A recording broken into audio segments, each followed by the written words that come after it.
Congress party జెండా పట్టుకున్నందుకు ఇది పట్టుకున్నందుకు ఎంక్వైరీలు చేపిస్తారా?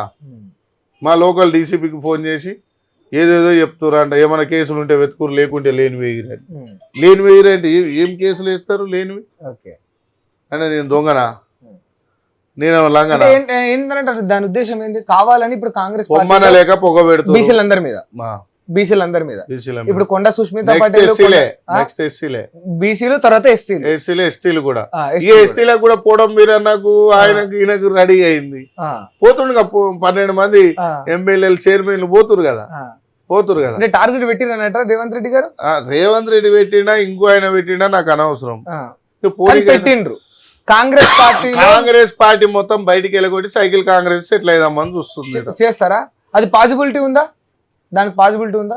ఇప్పుడు ఒక విషయం, రూలింగ్ పార్టీ వచ్చినాక ఆఫీసులు తీసేయమని డాగులు వచ్చినాయి అనుకో, ఎవరికి ఏం తీట? ఇప్పుడు నాలాగా ధైర్యం ముందు నిలబడతాడు ఎవడైనా, నేను నిలబడుతున్నా. ఏముందిరా పోయి అటు బీఆర్ఎస్ పిలిచే బీజేపీ పిలిచి ఆహ్వానం ఇస్తున్నారు, ఇప్పుడే టికెట్ అనౌన్స్ చేస్తున్నారు. వాళ్ళకి ఉన్నదే టికెట్ కోసం, ఏ పార్టీ అయితే ఉంది. మాకేముందంటే తీట ఎక్కువ కాంగ్రెస్ వాళ్ళకు. ఏమురా నాయన అంటే చెయ్యి గుర్తు, ఎవరా నాయన అంటే ఇందిరాగాంధీ, ఎవరా నాయన అంటే సోనియా గాంధీ, ఎవరైనా మా పండిత్ జవహర్లాల్ నెహ్రూ, ఎవరైనా రాహుల్ గాంధీ, ప్రియాంక అక్క, సోనియా నాయనమ్మ, అమ్మ ఇందిరమ్మ, నాయనమ్మ, నెహ్రూ, గాంధీ తాతమ్మ రక్తం, మేమే గాంధీ కుటుంబం అవుతుంది. ఏముంది, మేము ఏడబోతాం అంటే ఇప్పుడు ఆ మాట నేను అన్నది. కానీ మీరు అన్నారు కదా కాంగ్రెస్ పార్టీలో తీట ఎక్కువ అని మీరు అన్నారు కదా, అంటే అంత పిచ్చి ఆ ప్రేమ ఇంతేనా ఇక మీకు? తీట అంటే ఏంది? ఇంట్లో పైసలు అప్పు చేసి ఖర్చు పెట్టుడు తీట అంటారు. కాంగ్రెస్ పార్టీ అంటే అంత పిచ్చి. అట్లా చేస్తారు. ఇప్పుడు అందరికి ఇట్లా గోక్కుంటే మేము గడప వేసుకొని ఇట్లా మొత్తం చీరుకుంటాం ఇట్లా. ఓకే, అంత పిచ్చి కాంగ్రెస్ పార్టీ అంటే. ఇంకేముంది? ఓకే, ఈ మధ్యలో నన్ను సస్పెండ్ చేయడానికి 13 లెటర్లు పంపించారంట ఢిల్లీకి. ఇప్పుడు అట్లున్నది. ఎట్లా అంటే మీకు ఇప్పుడు అంత ఉంది? నాకు ఎమ్మెల్యే ఇస్తా అని మోసం చేసారు, ఎమ్మెల్సీ ఇస్తా అని మోసం చేసారు, ఇప్పుడు అందరికి మోసమే, కార్పొరేషన్ ఇస్తా అని మోసం చేసారు. ఇక పదవే వద్దురనైనా మాకు గౌరవం ఇవ్వమని అంటున్నాం. ఏముంది? ఇప్పుడు జెండా తీయాలంటే గుండెలో బాధ ఉంటది, తీద్దామంటే. అందుకే సస్పెండ్ చేసిరు అనుకో నన్ను, పోయి రాహుల్ గాంధీ పార్టీ అని పెట్టుకుంటా. పార్టీ పేరే రాహుల్ గాంధీ. వైసీపీ కాంగ్రెస్ ఎట్లుంది, తృణమూల్ కాంగ్రెస్ ఎట్లుంది పశ్చిమ బెంగాల్ అన్న, రాహుల్ కాంగ్రెస్. ఆయనను పిఎం చేసుకోవాలిగా మేము. అప్పుడు బయట పోయి పార్టీ పెట్టుకొని మేము ఎంపీలు గెలిపించుకొని రాహుల్ గాంధీకి సపోర్ట్ చేసుకుంటాం అంతే.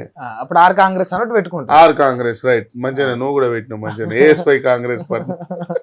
ఓకేనా, రైట్. 100% సుస్మిత ఉండని, సురేఖ ఉండని, వాకెటి శ్రీహారి ఉండని, అడ్డూరు లక్ష్మణ్ ఉండని, పొన్నం ప్రభాకర్ ఉండని, అందరు నిలబడతారు వీళ్ళు. ఇవాళ డైరీ రాసుకోరి. ఆర్ఎస్ ప్రవీణ్ కుమార్ సారు కేసీఆర్ మనిషి అని నేను చెప్పిన. ఓకే, అది నిజమైంది, అంతే కదా. కాకుండా ఆయన బయట ఉంటే మా అందరికి ఆదర్శం ఉండేది. పోయిండు.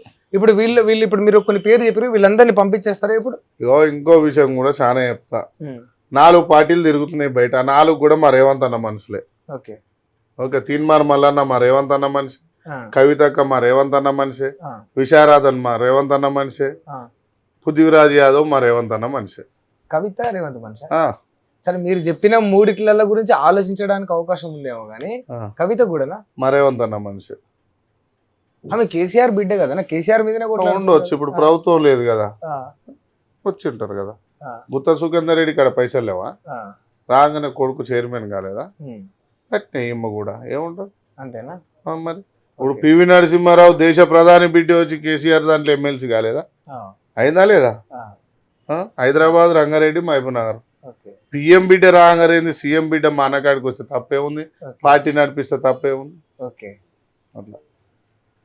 ఇంకా అంటే ఇప్పుడు వీళ్ళంతా రేవంత్ రెడ్డి గారికి ఇన్ని పార్టీలు ఉన్నాయా కాంగ్రెస్ బయట? అంతా అందరు సపోర్ట్ మా అన్ననే.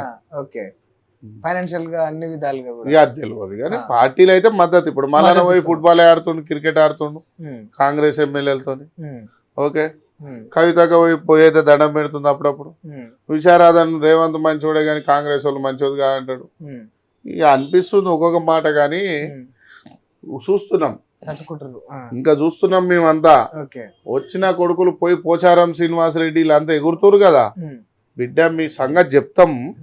కాంగ్రెస్ పార్టీ గురించి నాలుక జారితే, కాంగ్రెస్ పార్టీ మీద ఎత్తి పోసి మాట్లాడితే బిడ్డ ఒక్కొక్కరికి డ్రాయర్లు కూడా మిగిలే చెప్తున్నా కాంగ్రెస్ పార్టీ అంటే ఆయన అబ్బో నేను కాంగ్రెస్ కండువా కప్పుకోలే ఇంకా జర్రుంటే కప్పుకుంటుంటే అంటే ఏం కండువా కప్పుకున్నావు అంటే ఆయన ఏమంటాడు నా కొడుకుని బిజినెస్ కోసం కాంటాక్ట్ లో పైసలు ఉంటే పంపించినా రాలేదు మీ అయ్య కండువ కప్పుకుంటూ ఇస్తా అన్నాడంట సరే ఈయన కండువ కప్పుకుంటా ఏం బట్టనా నువ్వు ఇస్తావా అన్నాడంట ఇస్తావా అంటే ఆయనకు అప్పచెప్పిండంట పోయిండంట ఏమన్నా మళ్ళా పొంగులేటికి అప్పచెప్పిండంట మళ్ళీ ఏం నరేందర్ రెడ్డికి ముగ్గురు ఇవ్వకుంటేనంట బయటకు వచ్చి ప్రెస్ మీట్ పెట్టిండట అంటే నీ బిల్లుల కోసం వచ్చినావు కానీ ప్రజల బావు కోసం రాలే పోచారం రాలే ఇక మైపాల్ రెడ్డి అయితే ఆయన ఓ మా సార్ వెనుకనే ఉంటాడు అక్కడనే ఉంటాడు అంటాడు మరి పీకనీకి వచ్చినావు కాంగ్రెస్ పార్టీలకు పోచారం శ్రీనివాస్ రెడ్డి మైపాల్ రెడ్డి ఇంకో ఆయన సాలే మా పార్టీకి గెలిచింది మంచిగానే ఉందిరా భయ్ పీకనీకి వచ్చిరా మీరు అంతా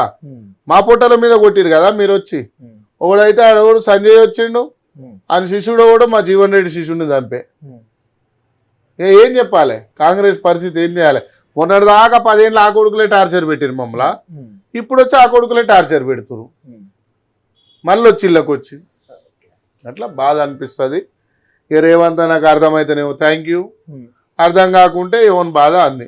ఓకే ఇప్పుడు సరే ఫైనల్ గా నాకు ఒక్క విషయం చెప్పండి ఇంటర్వ్యూ క్లోజ్ చేసే ముందు ఇప్పుడు కొండే సురేఖ గారి విషయంలో వాళ్ళ పిఏ అంశం వచ్చింది బయటికి కిడ్నాప్ చేసిరు అని అన్నారు ఆయన పైన భూ కబ్జాల కేసులు అని అన్నారు కిడ్నాప్ చేసిరు అన్నారు రోహిన్ రెడ్డి గన్ను పెట్టిండు అన్నారు అన్ని అన్నారు మరి ఆర్మ్స్ కేసు ఎడిపోయింది ఇప్పుడు నువ్వు గన్ను పట్టుకొని తిరిగితే నేను లోపల వేయరా ఆర్మ్స్ యాక్ట్ ఉంటుంది వేస్తారు కదా మరి ఎందుకు వేయాలని ఇక అన్నీ నేను చెప్పుకుంటూ పోతే దునియా వెళ్తాయి ఇంకా చాలా చెప్పవలసి వస్తుంది. సో ఫైనల్ ఒక విషయం చెప్పండి ఏం లేదు ఇట్లా మాట్లాడితే స్ట్రైట్ ఫార్వర్డ్ మాట్లాడితే సూపర్ గ్యాంగ్లు వస్తాయి మా కాడికి వస్తాయి బరాబర్ వస్తాయి.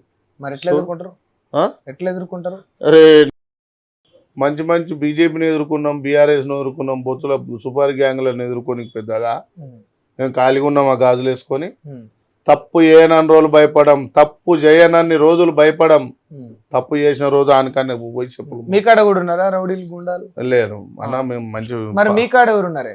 మేమే ఉన్నాం నమ్మిన ప్రజలు ఉన్నారు నమ్మిన సైనికులు ఉన్నారు.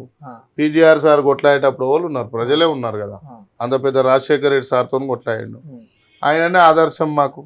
ముఖేష్ గౌడ్ అన్న ఆదర్శం మా అంజన్ కుమార్ యాదవ్ అన్న ఆదర్శం మా సంపత్ కుమార్ అన్న ఆదర్శం మా బట్టి సార్ ఆదర్శం మా ఉత్తమ్ సార్ ఆదర్శం మా శ్రీధర్ బాబు సార్ ఆదర్శం మా మది అష్కన్న రాజగోపాల్ రెడ్డి అన్న ఆదర్శం. రేవంత్ రెడ్డి లేడా ఇలా? ఆయననే నా సూపర్ గ్యాంగ్లు అల్ల శిశుడేనా చేసేటివన్నీ గంత రోడ్డు మీద ల్యాండ్ కబ్జాలు చేస్తుంటే సస్పెండ్ చేయరా ఇంకా చెప్పు మరి ఏం చేద్దాం చెప్పు ఇక అట్లా. సరే ఓకే అన్న థ్యాంక్ యూ చూసిరు కదా అంటే ఇది అమర్పేట శ్రీనివాస్ యాదవ్ గారు చెప్తున్న అంశం. అంటే నెక్స్ట్ ఒక్కరొక్కరిగా బీసీలందరినీ కూడా కాంగ్రెస్ పార్టీ నుంచి పంపించే కుట్ర అది టీడీపీ నుంచి వచ్చిన కొన్ని వర్గాలు అంటే సైకిల్ కాంగ్రెస్ అని దానికి ఒక బిరుదు కూడా వారు ఇచ్చిండ్రు వాళ్ళు చేస్తూ ఉన్నారు. ఇప్పుడు బీసీలు నెక్స్ట్ ఎస్సీలు తర్వాత ఎస్టీలు ఈ కార్యక్రమం జరగబోతా ఉంది. కాంగ్రెస్ పార్టీలో అణగారిన వర్గాలను తొక్కే ప్రయత్నం కొందరు చేస్తూ ఉన్నారని చెప్తా ఉన్నారు. దాంతో పాటు ఒరిజినల్ కాంగ్రెస్ నాయకులను కూడా తొక్కే ప్రయత్నం రేవంత్ రెడ్డి గారు చేస్తున్నారని శ్రీనివాస్ యాదవ్ గారు చెప్తా ఉన్నారు. సుపారీ గ్యాంగులను కూడా తన మీదికి పంపే కుట్ర జరుగుతుంది ఆ కాంగ్రెస్ పార్టీలో అని రోహిన్ రెడ్డి పేరు చెప్తూ కూడా ఆరోపిస్తా ఉన్నారు. మరి దీనిపైన మీ అభిప్రాయం ఏంటి చెప్పండి. శ్రీనివాస్ యాదవ్ గారి కామెంట్స్ తోటి మీరు ఏకీభవిస్తారా?